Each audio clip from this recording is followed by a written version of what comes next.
Okay, let's get going. Today we will continue our series. We'll focus mainly on how to have a competitive CV. I'll remind you of a couple of few things that what we talked about last time. And again, we will continue with what should you do to have really basically, should be we, all of us actually, do to have a competitive CV. Again, feel free to ask questions anytime. If you still remember, we talked about how to find announcements for academic positions before. We looked at several announcements last time, and we try to understand what we mean by different sentences within those announcements.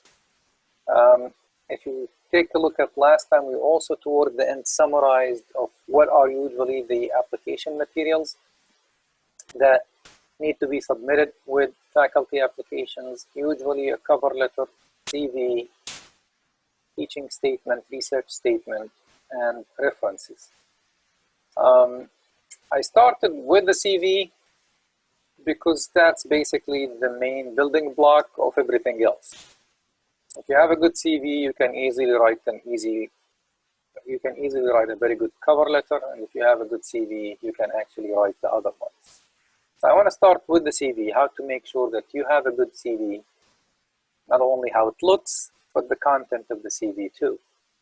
So we'll start with that, and then for the next ones, we will start talking about other things too. So let's start, first of all, to really have a good CV for someone who's applying for a faculty position. I would say generally, initially, that person has to be an outstanding student. So that's why I want to start with these two slides. What is an outstanding student? What does that outstanding student do to actually become or be qualified to be a faculty member? We will talk about a few things, and I will tell you later on. I'll mention a couple more things. I will later on go with you through a couple of examples of CVs and how some of these things I mentioned were basically helpful in these CVs. So let's take a look at this table. This table is part of I have a short, if one of my students is around here, but I have a short document, like a 3-page document. So I call it Expectations from Graduate Students. So I used to give it to my graduate students. I don't think I gave it to the latest one, but it has basically what I think, what my expectations of a graduate student. And that makes it easier for graduate students from the beginning to know what should I do? How do I make this advisor happy, basically? Okay, does that make sense? How do I keep him happy? So part of that document is this table that is basically on this slide and the next slide. So if you take a look, this is basically a comparison between a kind of a medium or mediocre student versus an outstanding student. Work habits. Some students think being a graduate student, just going to my office from 9 to 5, I am done, I've done my experiment, let me go home. And that's actually the wrong attitude.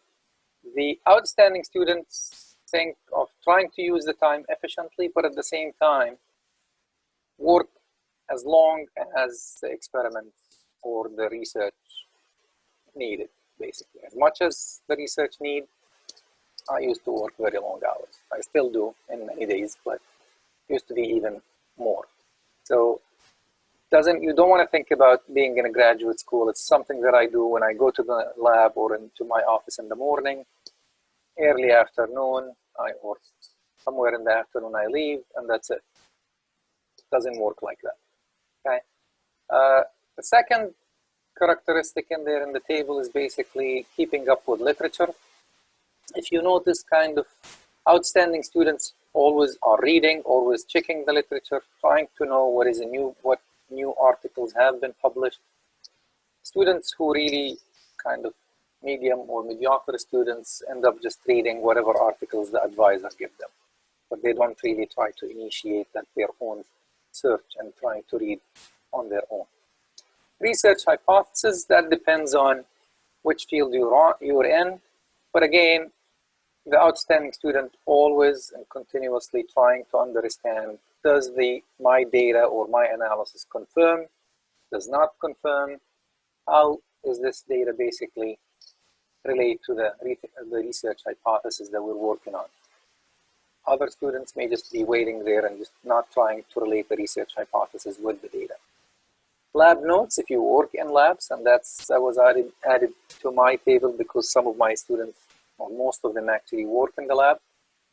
We try to keep very detailed record of all experiments if you work in experiments. And if you work in any lab, you know what I mean. You have to have very detailed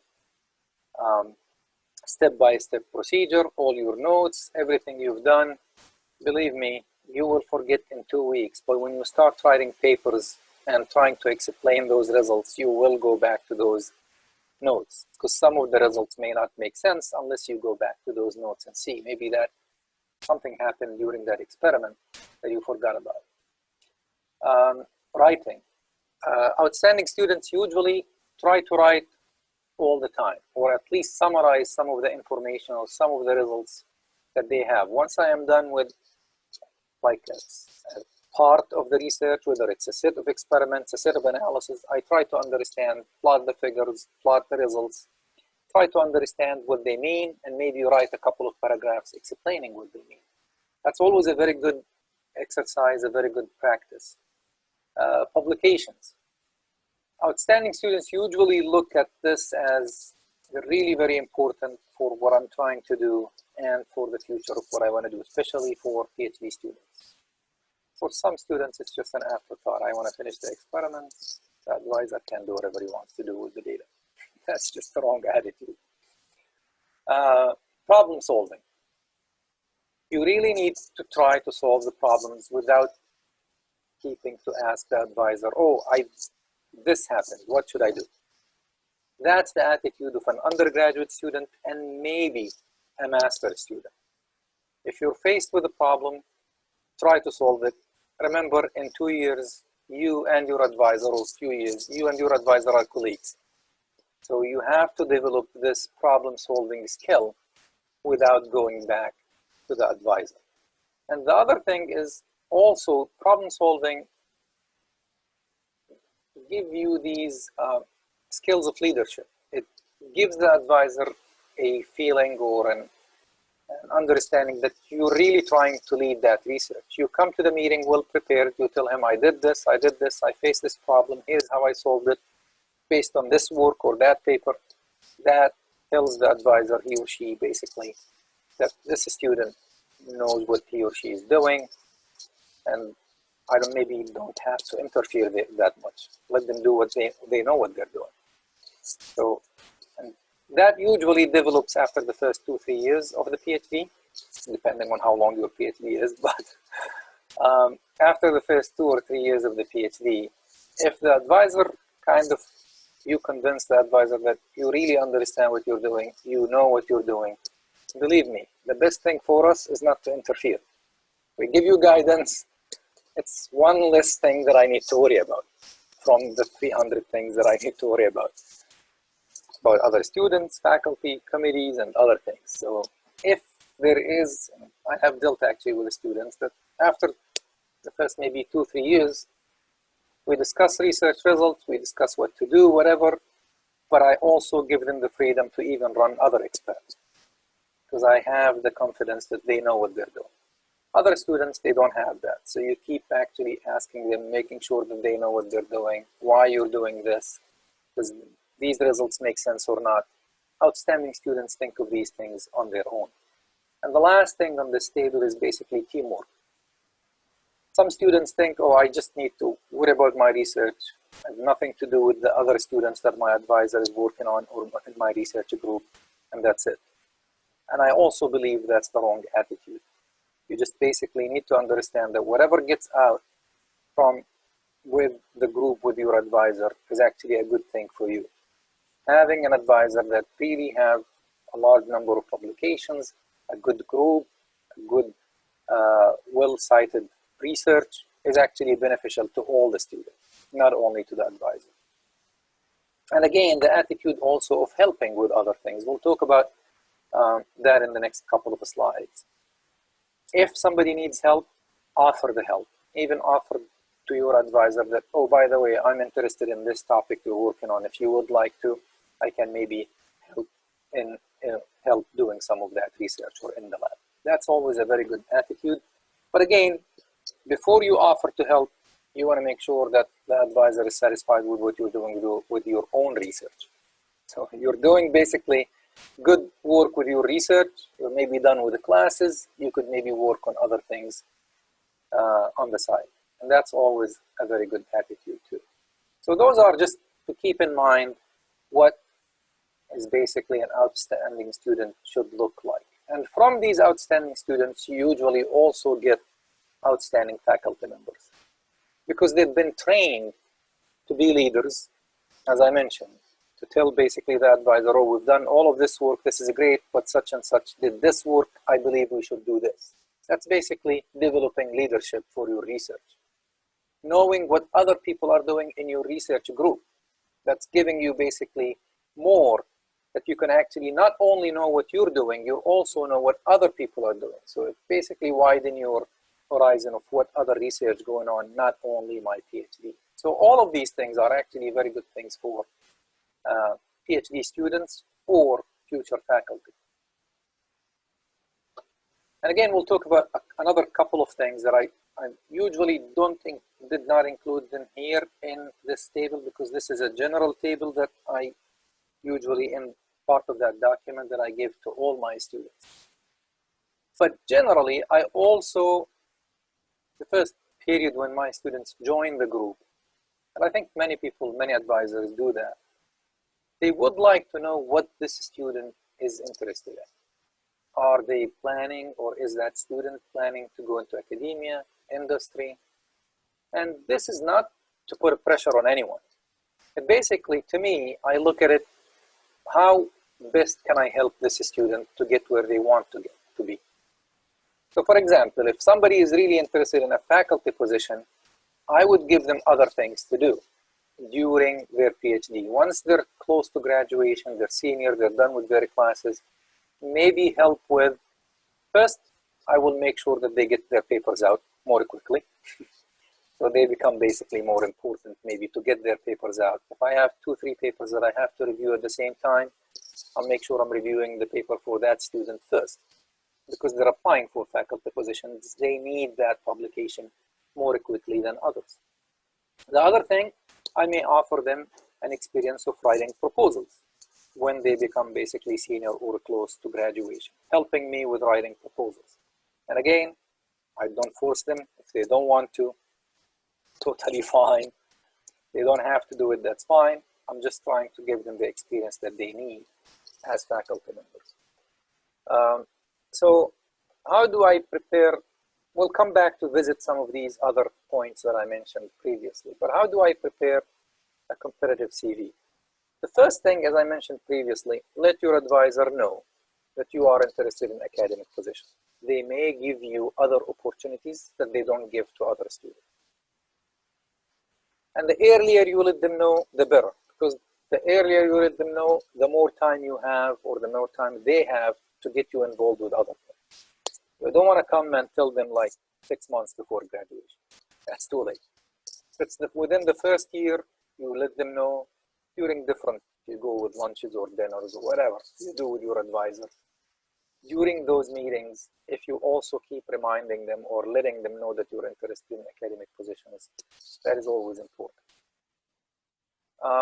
Participate in conferences, as many as you can. Get yourself out there, get people to know you. If you participate in conferences, whether attending or presenting, if you present, that's much better because people who are in the room will know who you are.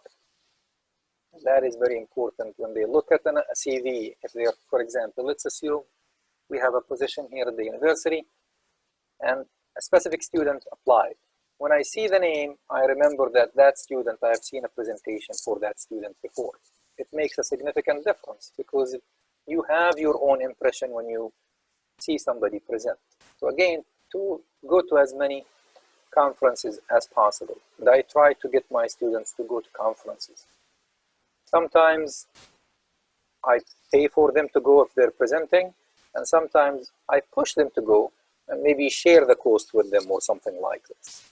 If they are interested in faculty positions, that's usually not an issue. They will find the money, whether from the university, pay a little bit more from their own money, and I'll pay the rest of it. So we could actually make it happen. Most universities do have a little bit of funds, or departments, either in the department or the college. Sometimes it's a university level. They do actually have some money for students to go to conferences. You may want to ask around, but I think they give students, like each student, once a year or twice a year or something like that, based on applications if you apply. Okay, so those are very, very important. Even if you have to pay, try to go. And again, you could maximize the number of conferences you go because of money issue or cost issues by attending things that could be within driving distance from you. Like for example, where we are here, there are several things that happen, whether it's in Philadelphia or New York City or within those areas. Those are within driving distances from Lehigh. For example, just not to pick on anyone, but Nina is very close to Chicago. Most probably there are a lot of events. She is actually in Chicago. There are a lot of events in Chicago. So you could actually go to a lot of these things, whether the area around you, anything within a driving distance. It's not going to cost you much. Most of the time, student registration for these conferences is really small compared to, very cheap compared to others. For example, in our conferences, we as faculty pay $700–800. Students may pay $100. Okay, and most of the time, if you ask your advisor to pay that registration, most probably they will do it for you. It's $100 at the end. It's not really a big of a deal. They can find that money from their research projects or what we call incentive accounts, which is a little bit of money that accumulates as we do more research. So we could use it for students and other things. So just make sure you really work hard on this. That's very, very important. At these conferences or at the university, try to participate in professional activities. A lot of conferences or a lot of professional organizations that organize conferences, they do organize events for students. And so a lot of times they would have a committee that is mainly made of students, called Student Involvement Committee or Student Future Committees, usually something like this. Get involved with something like this. Any student activities at the conferences would be very important. Again, it shows that you're trying to be involved professionally. If you have any leadership positions in one of these committees, that again gives an indication of this person or that student is actually have also some leadership experience. Remember, leadership experience is very important in faculty. Leadership and independent thinking. Because at the end, if you think about it, we as faculty are basically running a small business. Okay? We get in a lot of research funded, we need to bring in students, we pay the students, we get publications out, we pay for equipment, whatever. Nobody can tell you what to do. So you, basically, the department chair cannot tell me what research I should work on. I work on whatever research I am interested in, okay? And I run my research group. So you think of yourself as running a small business. And if you are doing that, you have to have some leadership and management skills. And that's very important to show that you have some of that, or at least you can participate in some of these activities as a student. It just basically gives a very good impression on your CV. Improve your teaching and presentation skills. And again, this could happen different ways. Whether if you're a TA and you're presenting for students, try to do student evaluations, even if it is not there. Let your advisor, as we mentioned previously, or whoever you're working as a TA with, or the department secretary or somebody in the department know that you would like to have an evaluation. That way, at least you know what the student thinks, what are the things you can improve. And there's nothing really wrong with this. I do evaluations for myself twice a semester. First exam that I give for undergraduate students, I give them a couple of open-ended questions about what they think of my teaching. And believe me, I read them, I summarize them to the students, and if they think we need to change something, I try to change it. It's always good. The students, it gives the students an impression that you really care and they would really appreciate whatever you do for them. Believe me, it's a very important practice. And again, reading them, making sure at the end, these student evaluations, some students write very nice comments saying you're doing great, and some students write bad comments.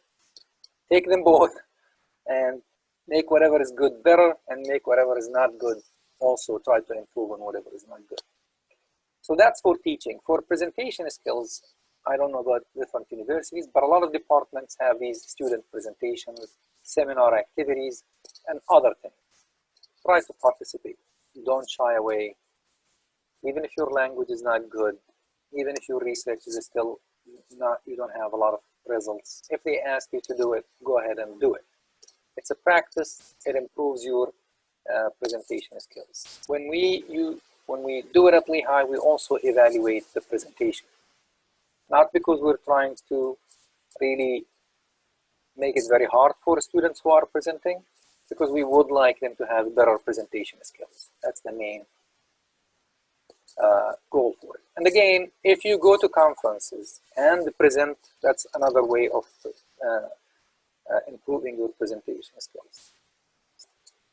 When you go to conferences or when you try to present, make sure you present it to other people. Don't just look at it and then just say, okay, this looks good, I'm fine. Believe me, I still show my presentations to even my students. This presentation was actually sent to Nina last night, just to make sure that it looks okay. You always want this other set of eyes looking at what you're doing, especially with presentations. Because remember, you're presenting to people, even at conferences, that are not familiar with your research. And if you're presenting at larger conferences, they may not really be very familiar with your area even. So you want to simplify the presentation to a point that people understand and they can see how you're transferring from one point to the next to the next. You want to think about it, you're teaching, but you're not really explaining all the details because you have 10 minutes for the presentation, usually, maybe 15 at conferences. So always, even for writing, I sometimes actually give my proposals if the secretary of the department is available, if she has time, to just skim through it and read it. You always want this other set of eyes. When you look at the presentation too many times, when you look at the paper that you're writing too many times, you will stop finding the mistakes. Your eyes can't catch those mistakes. But somebody else who's reading them, they will easily find them. So that's always a very good practice too. What else we should do? Again, we want to focus on getting publications out. Quality is more important, but again, you don't want to finish all your PhD and get one paper out. You want quality as well as quantity. Other things, as I mentioned, you could, if you're presenting at conferences, some conferences, at least the ones that I go to, you have to submit a paper, not only an abstract. So try to go to these conferences where you can also submit a paper, not only an abstract, because it's another publication. Now there is a fine line that you don't want to cross in there. How much of that conference paper is going to be in your journal paper? There are different rules for different agencies that are actually responsible for publications. And for us, for example, the conference and the journals are for the American Society of Civil Engineers. Usually the conference paper, you can have part of that conference paper in a journal paper, but I think there is an upper limit of the percent of the material that can be within that journal paper. So you just watch for this so you don't basically publish the same thing, the exact same thing twice. Again, make sure your advisor is really satisfied. It is not that because advisors are better than you, but believe me, if you have a happy advisor that thinks highly of you, they can get you a long way more than you can get ahead of on your own. They will be very helpful for you to get publications, recommendations. Not only, by the way, you don't want to think, and I'll talk about recommendations later, you don't want to only think about recommendations of somebody writing you a letter.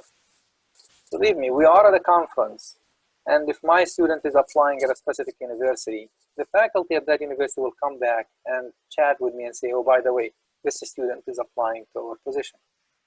Most probably, I already know, because my students tell me when they apply. If you have very good relationships with your advisor or with your students in general, you should tell your advisor you're applying. I applied for such and such.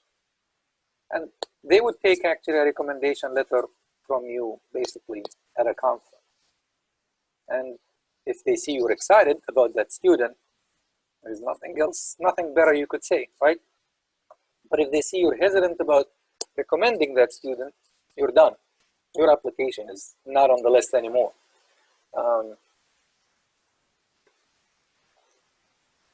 And again, try to understand if your advisor does not have a document like the one that I have, for example, or the one I used to give to my students, of what their expectations are. Try to understand from students that you think they're really outstanding students, how did they deal with their advisor? Again, advisors at the end are people. Some of them are always upset, some of them are always happy, some of them they don't tolerate anything, some of them they give you a slack. Just make sure you understand that advisor and always be prepared, be ready to have a good discussion. Because sometimes you go into a meeting and the advisor is very busy and the discussion goes on very quickly. And if you're not lucky and you go not prepared and he or she doesn't have a lot of work and would like to have detailed discussion, if you're not prepared, that's really bad. So you always want to go into the meetings ready to present results, ready for really a discussion that is based on your data. You understand what you've done, you understand what other people have done. And again, try to lead in that discussion. Don't wait for the advisor to tell you, oh, show me what you did in this experiment. Go in, you say, I did this, this, and this. Here is what I did. That's why I did it, because these people have done this. It shows that you really know what you're doing. So all of these are just good practices in general. And again, attitude is everything. Having a positive attitude is everything. You don't want to complain too much. That's one. And the second one, especially us, the second one is if they try to give you something more to do, say, yeah, sure, I'll be happy to do it. That's always gives a great impression. Stop. No complaining, and if they want you to help with anything else or any other student or whatever it is, just do it. It gives a significant difference. These small things, so a lot of students think, oh, I just need to finish, I just want to do my research and I'm done. There are very small things that you may not think much of, but they give a lot of impression for the faculty or the advisor. Helping other students. If they ask you to, there is a new student, can you please train this student? Sure, absolutely. It's always good. You will find all of these things, by the way, mentioned in the recommendation letter that they will write later. So it's very small things. They may take a couple of days of your time. They may take a week of your time if they're asking you to help with research, but they will basically put you ahead of many people. And again, not only with your advisor to have a good relationship, with also other professors in the department, your committee members and other people. Remember, when you apply, especially if you recently or just graduated or recently graduated, you don't know a lot of people in the profession. So most of the people who will be writing your recommendation letters are professors, basically, who you either in the department you took classes with, or a co-advisor, or somebody who's on your committee. So you want all the time these people have good impression about you, whether personality, quality of research, quality of presentations. And again, when you see them somewhere, whatever, in the corridor or something, chat with them for a couple of minutes, let them know what you're doing. They will really appreciate it. Unless they're working on a proposal and they just want to get back to their office without really having a lot of time. So that's the only time you don't want to catch them with. But any other time, I think they will enjoy it.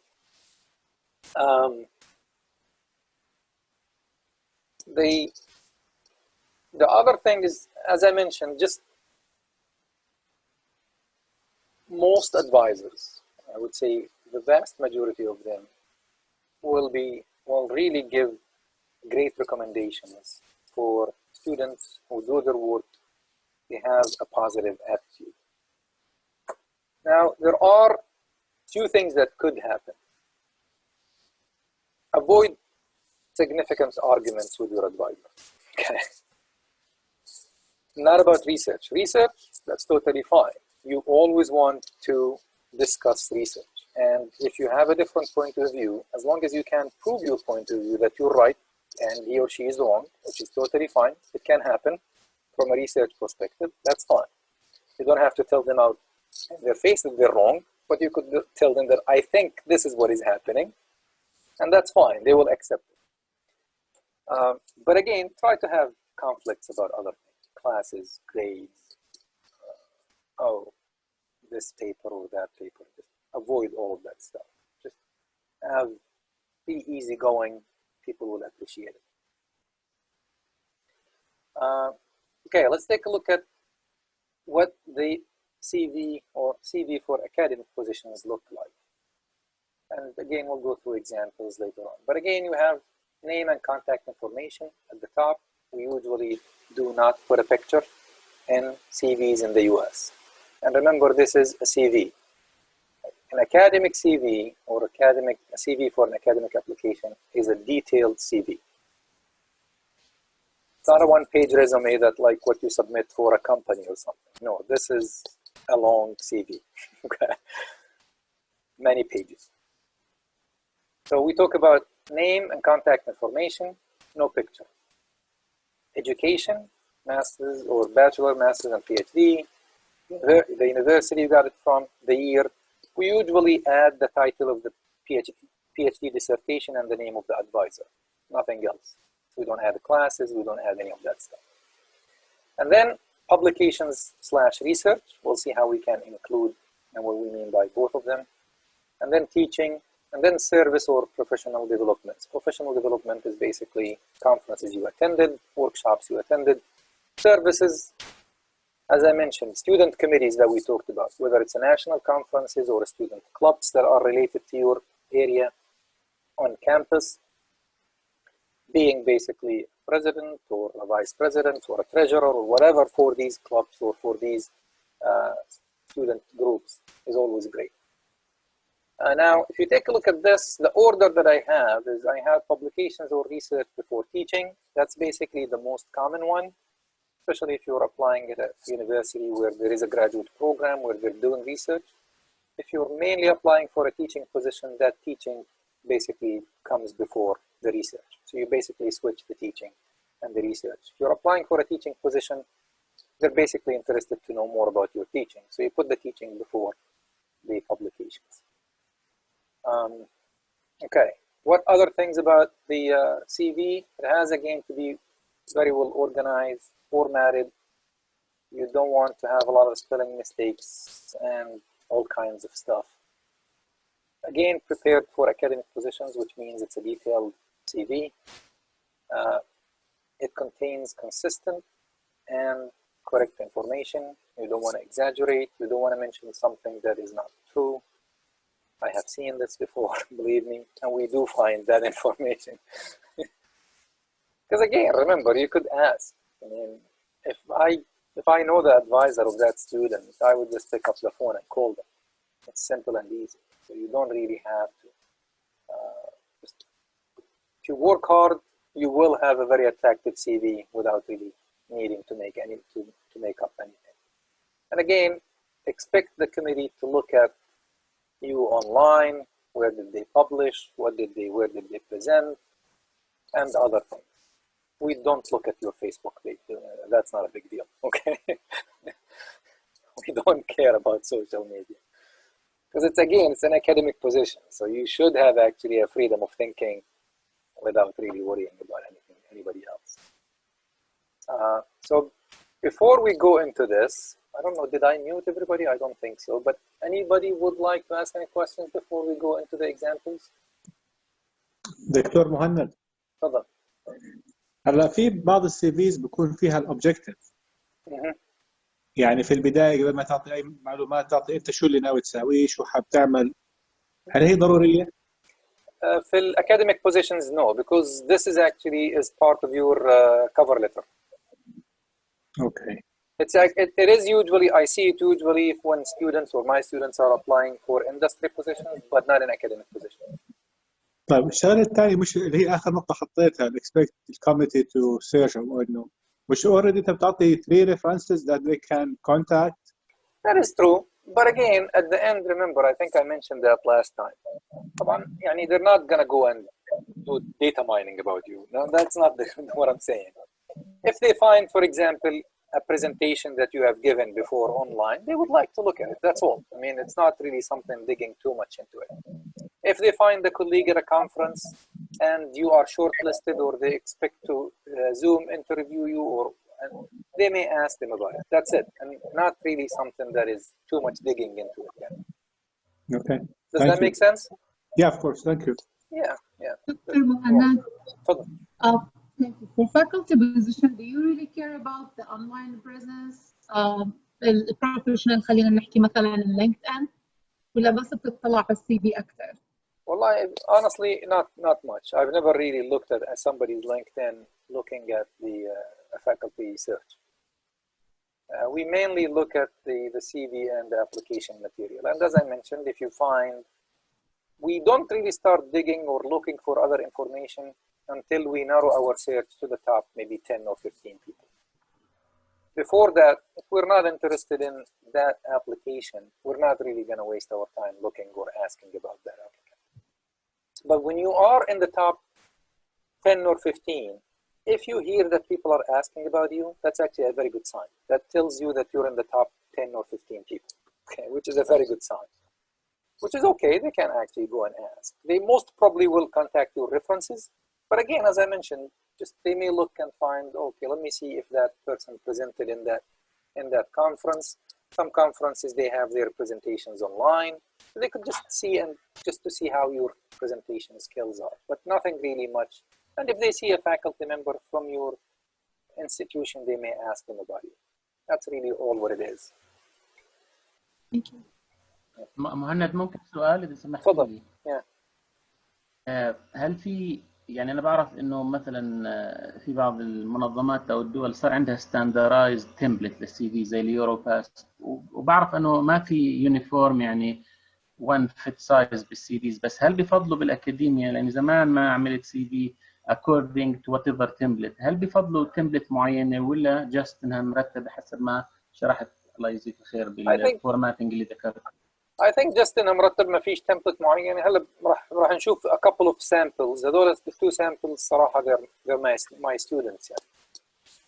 And they're already in faculty positions now. ولما نشتغل برضو أنا نسيت أحكي شغلة لما كنا نحكي عن الadvisor والfaculty position.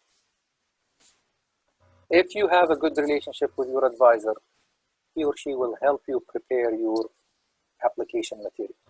I reviewed these CVs, I reviewed the cover letter, I reviewed the teaching and the research statements for my students. And I gave them suggestions. And even their presentations when they're invited to campus.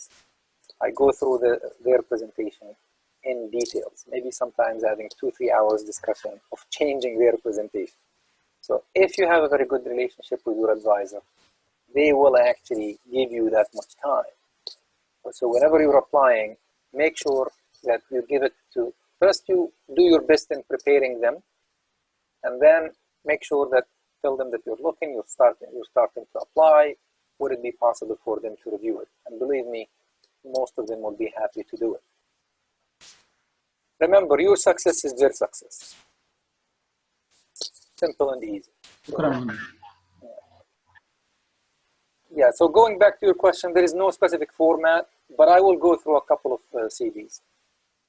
And those CVs, and again, I will mention a couple of things about them in the next slide, but the two students, one that is graduated, worked in a company because he never worked in a company before for a couple of years and then went back to academia. And one that did a postdoc for about a year and a half, part of it with me and then part of it with somebody else, and then went back for a faculty position. So most of these, the two applications that I will show, they're not for people who have a very long experience. All of their publications, when they were applying, It's basically something that they did during their graduate studies. And I don't know if anybody is interested in like CV for somebody who has more experience. Let me know. I don't have actually prepared one, but maybe we could share my CV from the website. That's fine. If you would like to see how things are different. So let's go through these. Anybody else, by the way, have questions before we keep going? Okay, let's go through these two applications. One at Louisiana State, which is we have, I think, 1 or 2 students on this call from that university, from that department. And then the other one is at Clarkson, which is where Fatima is, I think, right? Yep. Yeah, so both of them are in civil engineering. So if you're not in civil engineering, you're fine. And if you are in civil engineering, whatever I mention here, there is actually nothing bad. All of them are great, and that's why I'm sharing, but keep it to yourself, so basically. So let's take a look at the first one. Thomas, or Hyland, we call him Thomas, and he's currently an assistant professor at Louisiana State University. And then we'll go to Sean, who is currently at Clarkson in upstate New York.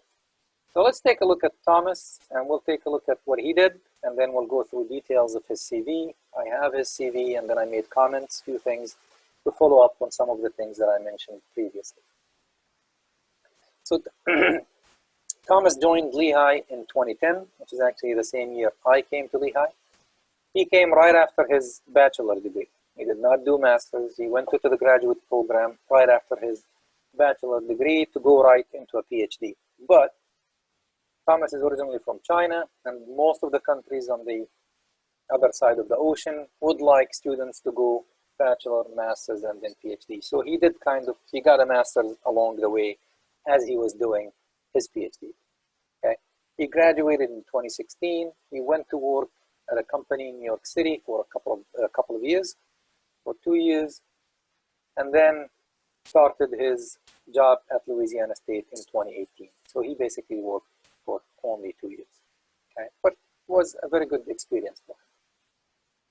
So let me start with sharing his CV. Let me just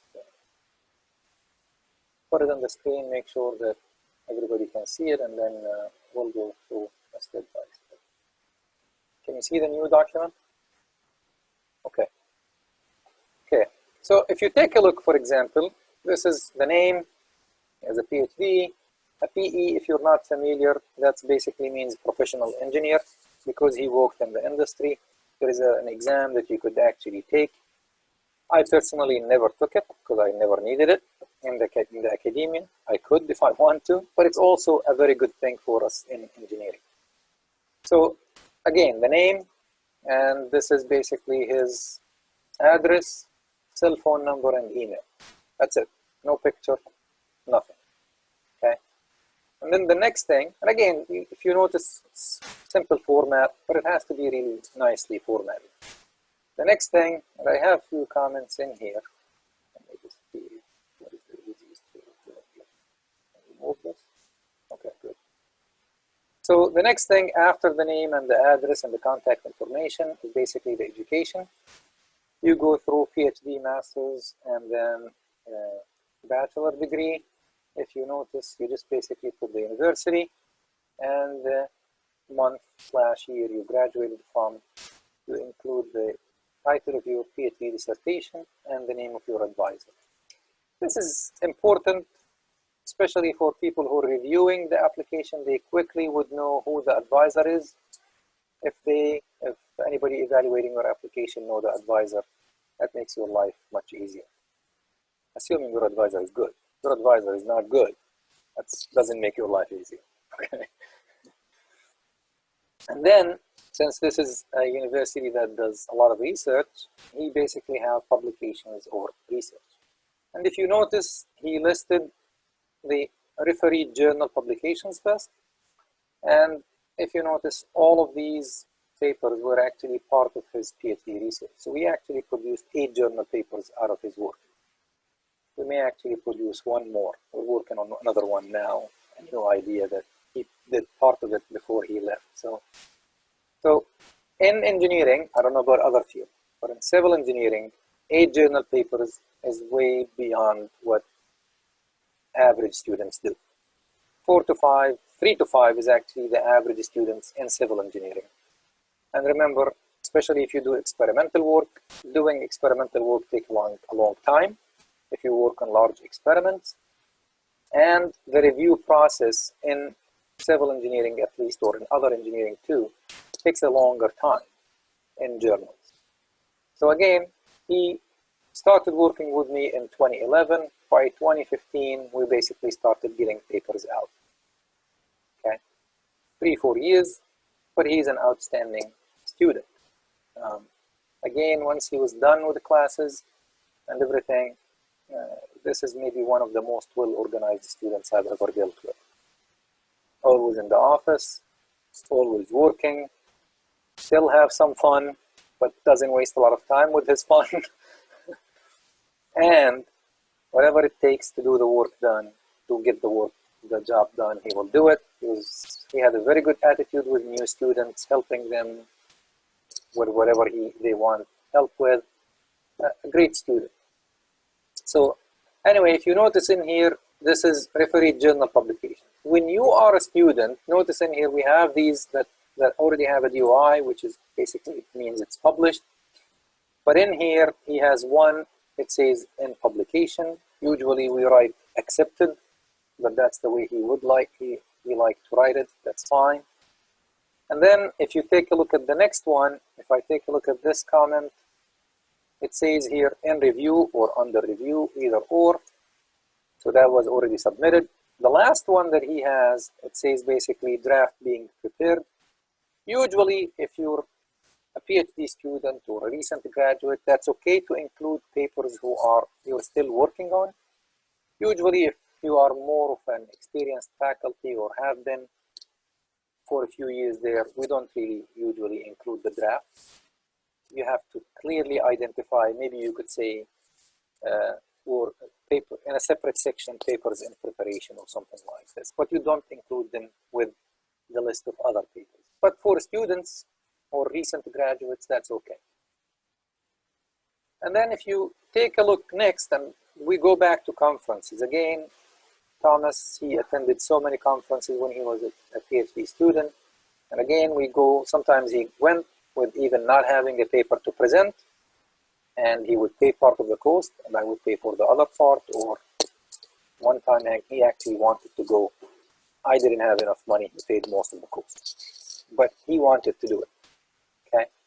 But again, most of the time you'll find advisors share the cost of the conference with the students. So if you take a look, he did also multiple conference papers, 3 or 4.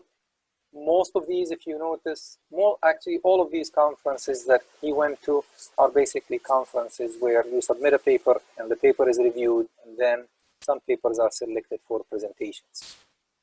And again, he presented in 2014, 2015. I think he also presented, no, he was not there in 2018. Somebody else presented his paper in 2018.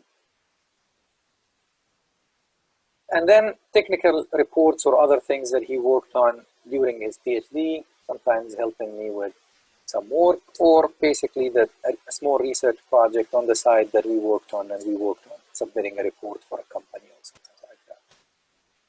And then later on, you'll notice that he has other publications listed separately. Thomas got involved with a lot of student activities on campus as well as in national committees. I think he was the chair of one of the national committees for student activities. And that committee used to arrange something called Lessons from Legends in the field. So they would identify people who are really very well known in the field. And whenever they go to conferences or something like that, they would interview that person. And that get published basically in a professional magazine. It's usually a couple of pages. How did they start it? What did they learn from their advisor? How did whatever they learned change their life? What are their work habits? Just to get to know these legends in the field more.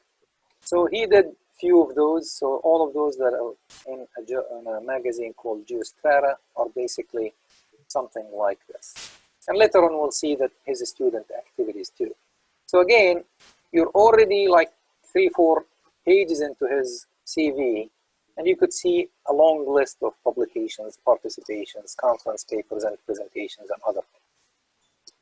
And that's basically the first thing that would attract people who are reviewing your application. It's not a couple of papers and that's it. You want to basically increase the amount of publications you do. I think so far this is the highest record of my students, 8 journal papers. There's one that may get a little bit more, but we'll see. So Dr. Muhannar, I have a question. Go ahead. Go ahead. So can you, for the conferences, so you said in 2018 he added that, but he was not attending the conference. Yeah. Can you do that? So if my Yeah, you can either the advisor do the presentation, that's fine, because at the end one of the authors can do the presentation, that's okay. But at that point he was not a student, he was actually working, he was planning to go to the conference, but something happened at work on a job site that he has to be at, so he didn't come to the conference, so we just basically did the presentation. It's not a big of a deal. Oh, I see. Don't want to do that all the time. Plus, remember, he had previous experience, so people already have actually seen him present, and he presented at other conferences before. So it wasn't really a big of a deal. It was just he got too busy, he couldn't go to the conference. He was working at the company. But if you're still a student, my advice is to go. It's maybe scary, you're maybe nervous, that's totally fine. I still get nervous presenting myself after that many years, but when you do a good job, people really appreciate it. It's okay, they just need to be well prepared. Any of my students who are in the call know that even for my teaching, I actually do review my presentation before I go, make sure that I remember what I want to say on every single slide.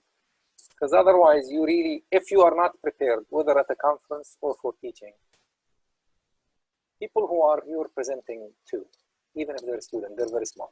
If you go into the lecture and you're not prepared, they will know you're not prepared. You are students and you know when the professor is not prepared. Simple and easy.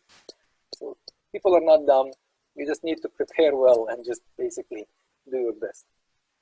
And then there are other presentations. If you go ahead. Sorry.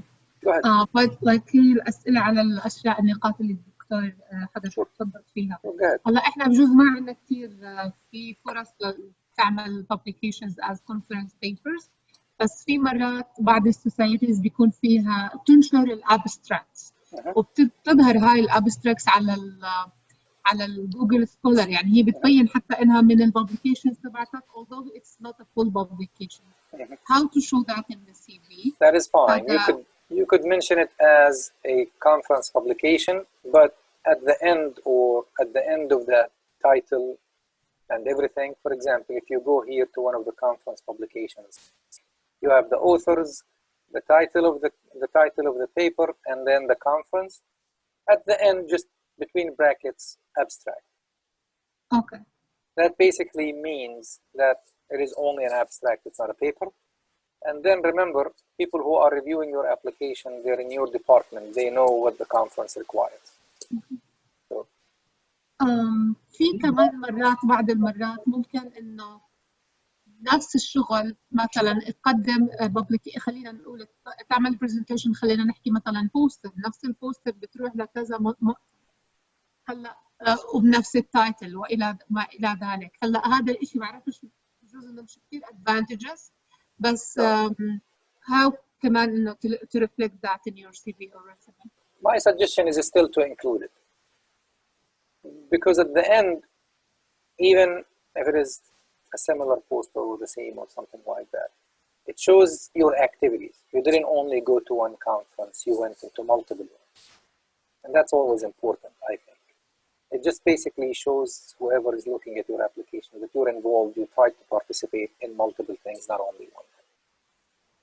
My advice is to include it. دكتور Go ahead. أضيف كلمة معلش. هلا نحن السنة هاي مثلا due للكوفيد كثير في مؤتمرات they were cancelled. But people are still including them in their CVs because like they had accepted abstract, poster or oral. So you can still add this. والشغله الثانيه بالنسبه للببليكيشنز اللي هي الابستراكت لما بينزل في الجورنال بينزل في السبلمنت يعني اوريدي لما بدك تكون موجوده if it's there it will be like as a supplement in this journal that belongs to this society or this association. So I think that's what Fatma was talking about. يعني الابستراكت بتكون واضحه انه هو بس في ناس بيستغلها في ناس بحطها as a full publication or as a full article بس هي مبينه بتكون في السبلمنت. Yeah, that's why I said at the end you need to have basically true information on the CV. So that's why I added abstract at the end. هلا صار عندي هاي الحالة بعرفش دكتور كيف بتعلق عليها والزملاء. هلا هاي السنة كان في عندي 2 conferences واثنين خلينا نقول الابستراكت was accepted بالاثنين وظهروا في الابستراكت ومبينين على جوجل سكولر بس ما قدمت ولا واحد فيهم عشان الكوفيد فما بعرفش هذول كيف بدي احطهم بالسي في انه اوكي accepted abstract but not presented عشان الكوفيد. Yeah, my suggestion would be هلا أنا كنت بدي أسألك عن first I'll come back to this issue about the COVID but the previous question تبعك لما كانت بس abstract would you do a presentation ولا poster؟ هلا بصراحة كان المفروض يكونوا واحد فيهم اورال وواحد بوستر بس الاثنين ما قدمتهمش في اثنين حصلوا هاي السنة. ما عندي بريفيوس ما عندي بريفيوس هم حصلوا هاي السنة مع الكوفيد. Yeah, my suggestion, I mean, everybody is going through the same situation. So, لو صار يعني إحنا مثلا some of these conferences, at least for the time being, people are doing the presentations online. Or we're actually just handling a paper now where they're asking the students to record, or whoever is presenting, to record their presentation on a video and then they will upload it to the website so they could actually play it online for people who are actually attending the conference. If you end up doing something like that, mention that, for example, online presentation. And people know 2020 is a year that is messing up everybody. Okay, so it's okay. Everybody, I mean, and again, remember that people who are reviewing your application, most of them are in your field, so they understand the situation. Yeah, thank you. Yeah. Where did we start? Yeah, technical presentations. If you do presentations, for example, if you notice in here, Thomas included these as conference publications, but not everybody that actually does these or where these conference papers are accepted, not everybody ends up doing an oral presentation. So he included them in a separate title here where we have conference presentations. We can't hear you, Fatma. Okay, I saw you talking. Yeah, I talking to myself, repeating okay, what you have said. I'm not the only one apparently. This is what happens with PhD. Invited presentations. Thomas, because of a lot of activities in the area around us, some of the conferences that even in the area, they would like students to come and present their research. So, for example, they would ask us as faculty, do you have any student who can present? So we give them the name of the student and then they invite them to do a presentation. So we recommend a name and then they invite them to do a presentation. So he did several of those. For example, here one at Lehigh, the other one is Villanova here in Pennsylvania. It's about an hour from where we are.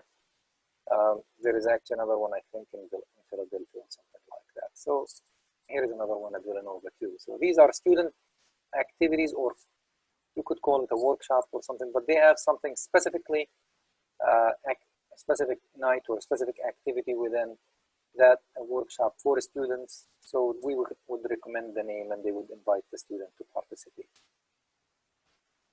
Now, other research-related experience. If you notice in here again, this is the topic of his PhD research. So he wrote details about what he did, a summary basically in here of his PhD research, the different things that he worked on.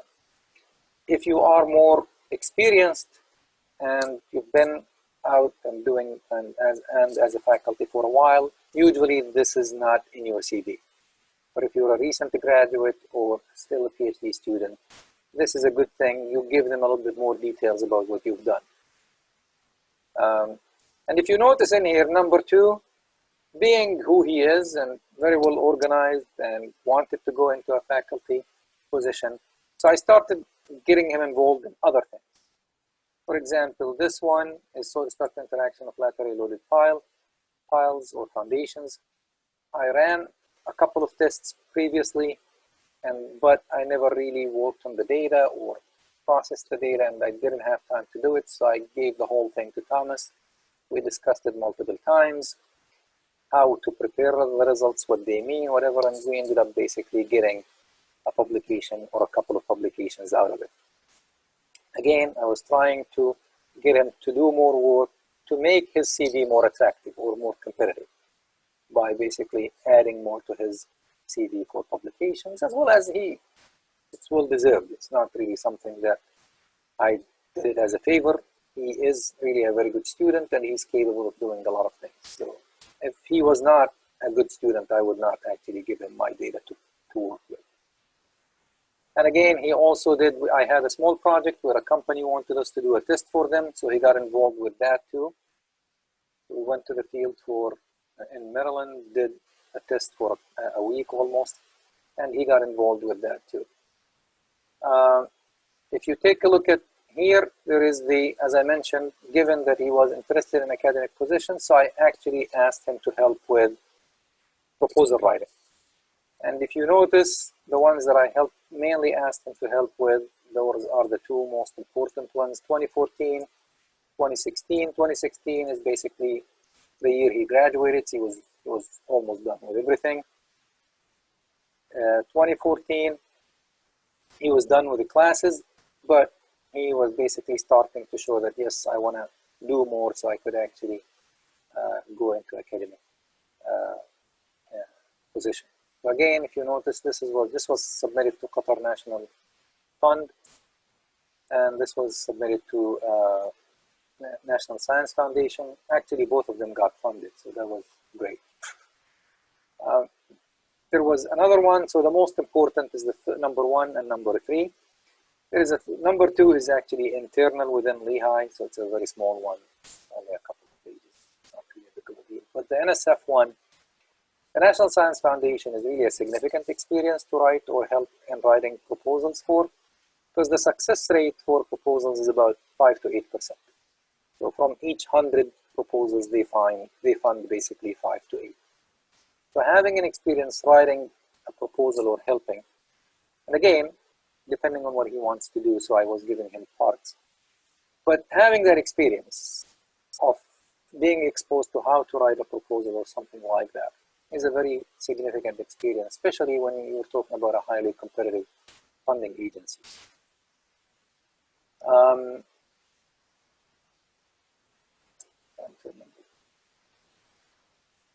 Yeah, okay. A lot of times when my students are doing large scale experimental work that requires actually other students to help in the lab, so we get a lot of undergraduate students to help, sometimes even master students to help actually some PhD students. And usually my style, I either try to meet with these undergraduate students at the beginning. If everything went fine and they're getting what they need from the student who they're working with, the PhD student, I basically let the PhD students advise the undergraduate students. Okay?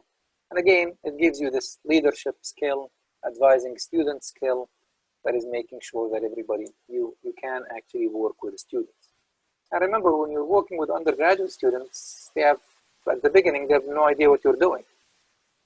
And working with undergraduate students and explaining to them in simple terms what you're doing and why you're doing it is also a very good experience, because you're explaining your research to somebody who they're not really familiar with what you do. So again, that's a student supervising experience. If you notice, you'll find maybe a couple of, here's a master student, but most of these, I believe, are undergraduate students. And then teaching related experience. Thomas was my TA for a couple of classes, and sometimes even taught my class when I travel. one thing that I think mentioned last time is this, which is basically evaluation.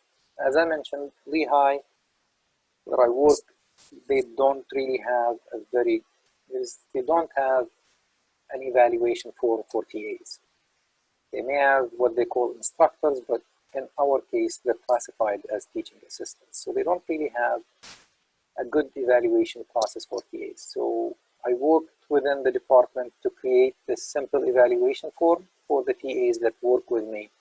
And again, I mainly use it. I try to use it all the time. Sometimes I forget, but I try to use it all the time, but I really mainly try to use it with some of my TAs who are interested in academic positions because of this.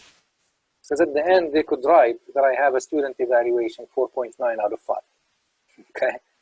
And that's a very high student evaluation. So that's one of the reasons why I do those evaluations. And then when they when they write their teaching statement, which we will talk about later in a different session, they will write about some of their experience as a TA, as well as some of the comments they got from students. If you get very good comments, for example, I think Thomas got a comment like best TA that I have in the department or something like that. You could basically include something like this in your teaching statement and then talk about what you would like to teach in the future. So those are very important things. And then I want to take a look at this. It's maybe not placed right in here, but if you take a look at this one, this is basically the program that is run by Lehigh for selected PhD students who want to go into academia. They're usually recommended by their advisor, and that's basically a program that is similar to what we're doing, preparing future faculty program. So I recommended Thomas to go into that program, and part of that program is about research, but they also give like teaching improvement skills and workshop. So that's where he put it, as a workshop for teaching development. And then this industry experience at the end, it's basically his experience when he worked for the company. Notice that the industry experience in this case, since it's an academic CV, came all the way to the end. It's not as important as publication or teaching experience.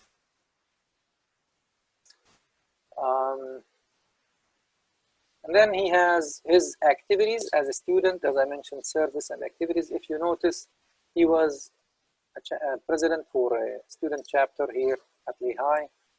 He was the chair of that student committee that I mentioned previously, to do this GeoLegend committee that interview legends in the field. He was a coordinator for a seminar that we used to do in the department. So he would coordinate who's presenting this week, presentation by graduate students, making sure that we have snacks, room reserved, all of that stuff, okay? Just basically, again, it's maybe a simple task that you have to do something once a month, but it's a leadership skill. You're trying to organize something. And again, this is the things, whether it's on campus or on the national level, but notice in here that you're basically showing that you can do, for example, here you're president, here you're a chair of the committee. Those are leadership positions, so they're very important in that case. Now, there is another thing that I do. I'm an associate editor on these two journals. And if I feel that my student, or whether they are still students or once they graduate, if I really think highly of that student, I would officially send them papers to review. So basically, they get an invitation from the journal to review that specific paper. The first 1 or 2 times, I usually ask them to show me the review just to make sure that they know how to write comments, whatever you. Believe me, some even senior faculty have a hard time doing this because sometimes they write offensive comments. Okay? You're not supposed to include any offensive comments, no personal comments. You want to focus on the work, the quality of the work, and your questions and comments. So, and that's usually why I ask them to show me the first 1 or 2 times. But then after that, And I don't interfere with their technical comments. I just want to make sure whatever they make it's basically according to the guidelines, the general guidelines.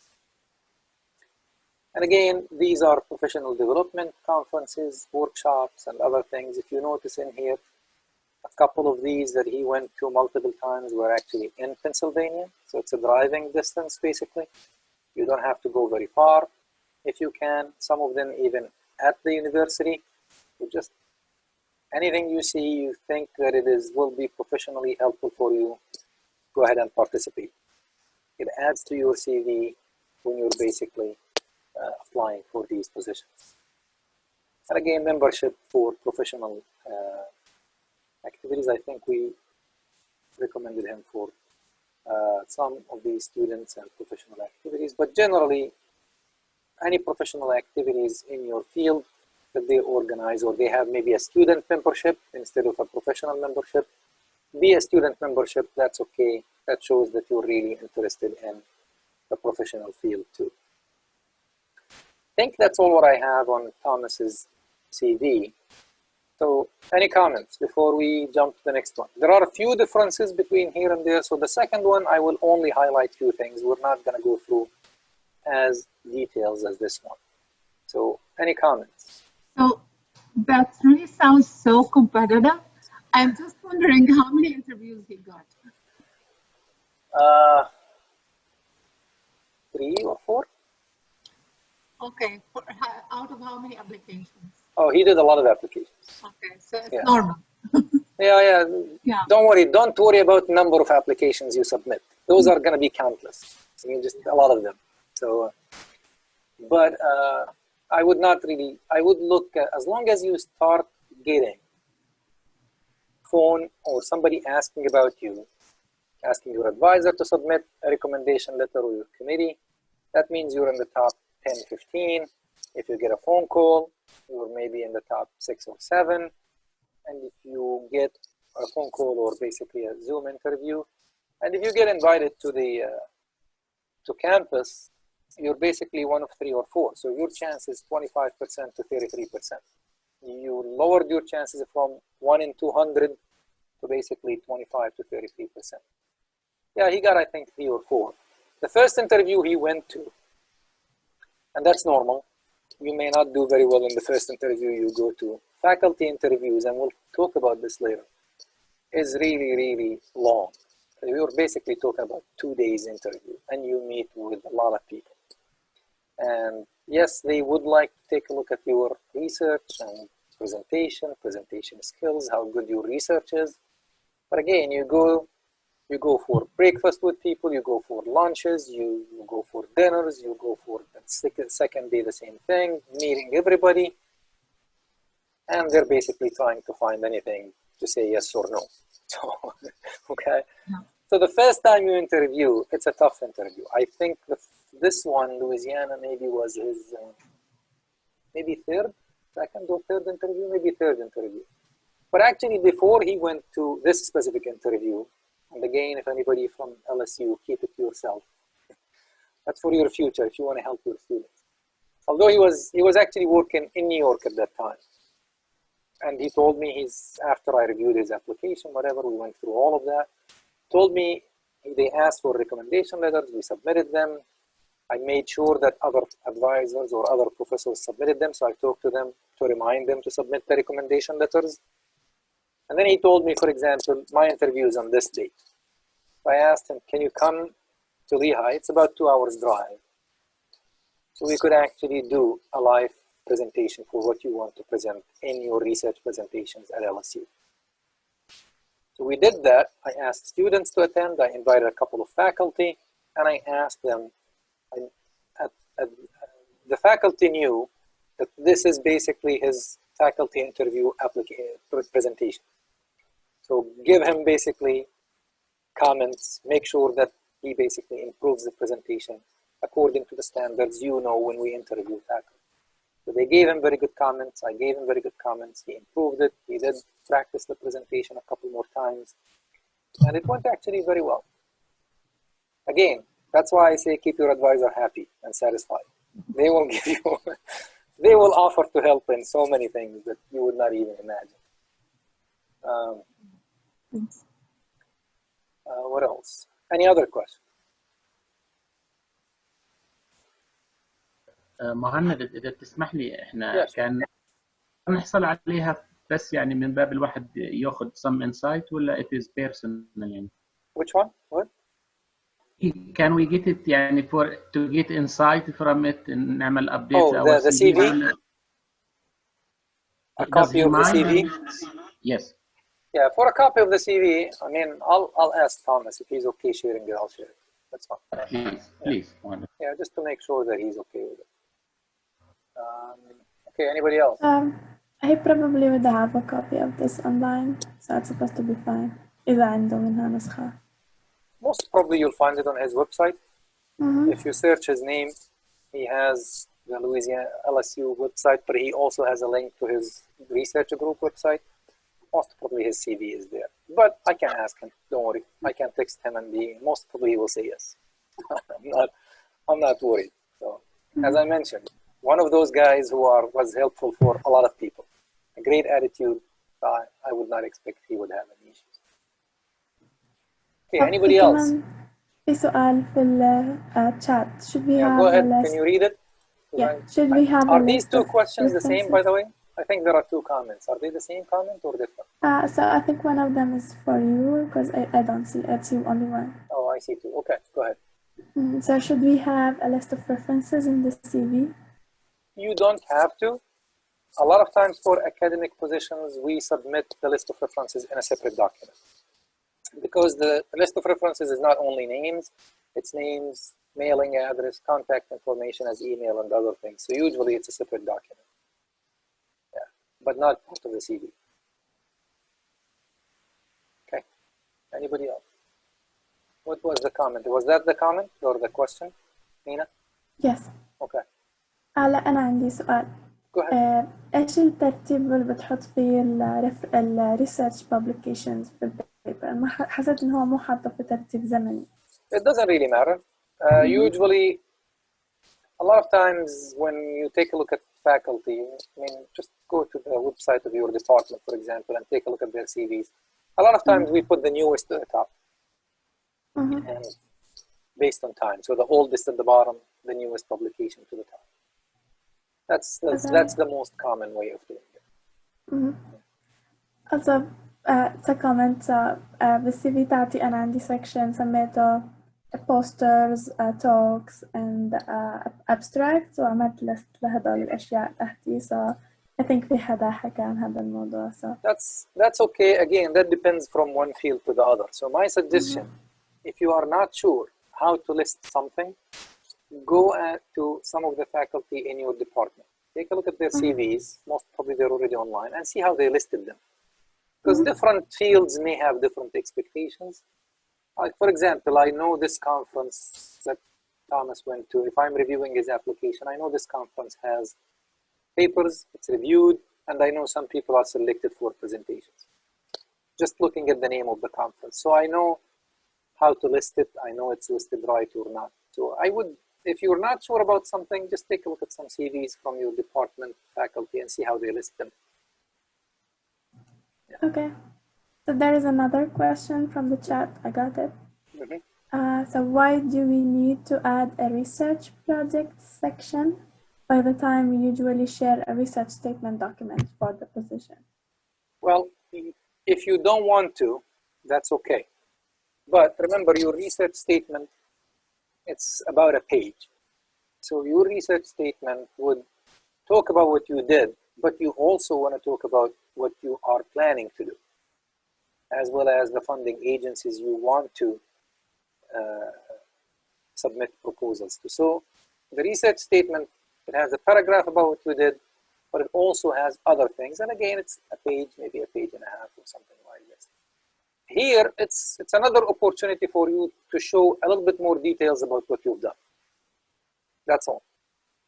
If you don't need to, or you don't have to, or you don't want to, that's fine. I just think it's good for recent graduates or current PhD students. That's all. But I have seen CVs without that specific section. And again, remember that also in here, in this specific for Thomas, he worked on not only his PhD research, but he also worked on other things.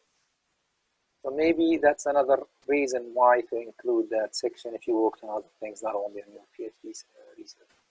Yep. Okay, other things, other questions. You guys tired? Anybody else? Should we go to the second one?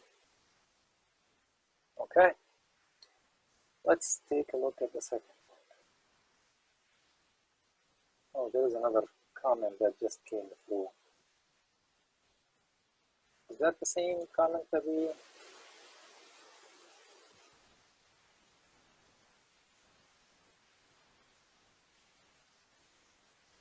Yeah, there is another question that we'll handle it later. Okay.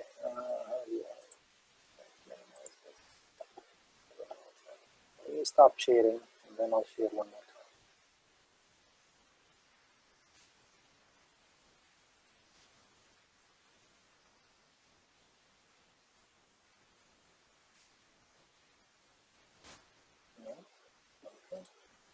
Close that down.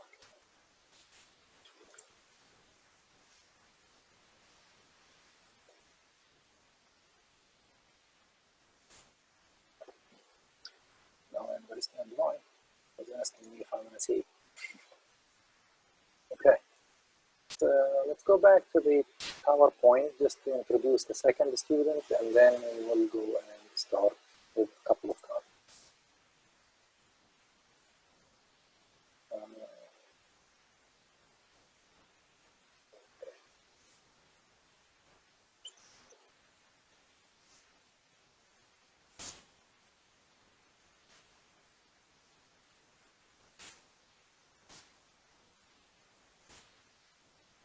Can you see the PowerPoint?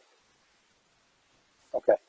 So the second student is Sean, who's currently also an assistant professor at Clarkson.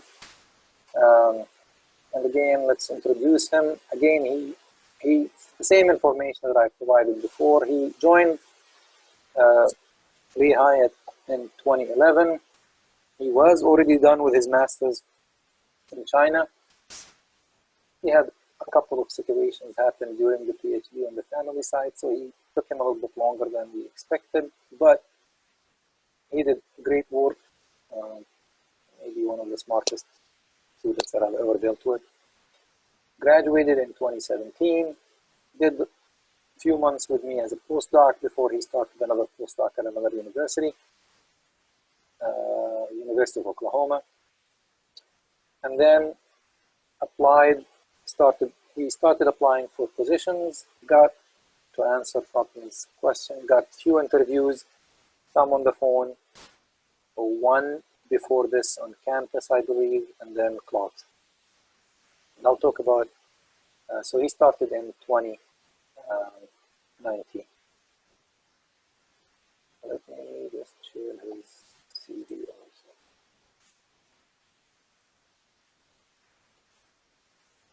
Again, you see basically a very similar outline, name. If you want to put your name at the top and the heading, that's fine. Contact information, telephone numbers or contact, address and contact information. Then PhD, master's, and bachelor's degree. If you notice in here, Sean included his master thesis title. You can if you want to. Most people include only the PhD. Okay, and then he had, since he went for a postdoc, he wanted to highlight that he worked as a postdoc other than after the PhD. So he did do as a postdoc or research associate here at Lehigh and the University of Oklahoma. And Sean actually had really an interesting other things that were going on. He had a couple of awards during his PhD where for travel grants and other things that allowed him to go to conferences. Him and I actually went to, in 2016, went to a conference in Germany. And because he presenting. It was a very good actually paper and presentation. They paid for all of his travel. They didn't pay for mine, they paid for his. Anyway, being students, you have advantages too. So he also has another student grant from another agency that actually also went to a national conference in the same year. And he also participated in other things. So that was a very good thing for him that he was able to do this. He also was part of this preparing future faculty, as well as we got him some fellowship from the dean and other things during his PhD. If you take a look next, slightly different, but I would mainly put publications before other things. But so publications, again, the same thing. He had refereed journal publications. In this case, he separated them as published versus under review. And if you notice, he did also a very good amount of work here at Lehigh. So I think we ended up doing what, 5 or 6, something like that. Okay, journal publications. We're actually working on another one right now. And this one, this one, if you notice, was not from his research, but he helped the student. So we put his name on the paper. Being helpful to other students, got him another paper to be on his CV. This one already published, at least accepted, published online. We're just basically waiting for it to show in print. And he listed work in progress or papers that are being prepared. If you notice previously, Thomas put all of them together. In here, Sean separated them into separate sections. Both are basically acceptable. Conference publications, I think he also did several conference publications and presentations. And knowing that Sean is really interested in academia,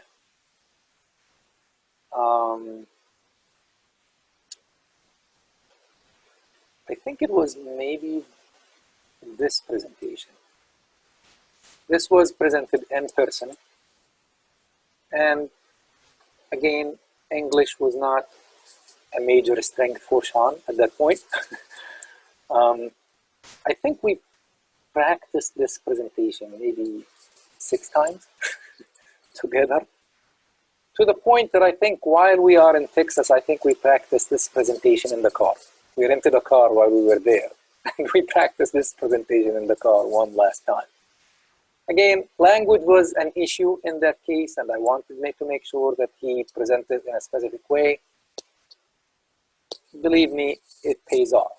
The presentation went great. He did a great job, a lot of questions. People basically asked good questions and talked to him afterward. So the more you practice, the better. And again, some of these looking for words, sometimes when your language is not really that great, you keep kind of trying to remember one word or say the wrong word. We avoided all of this by practicing so many times. So that was actually a very good thing. And then after this, for example, if you take a look at the other ones, we would review or practice 1 or twice, and that's it. Okay?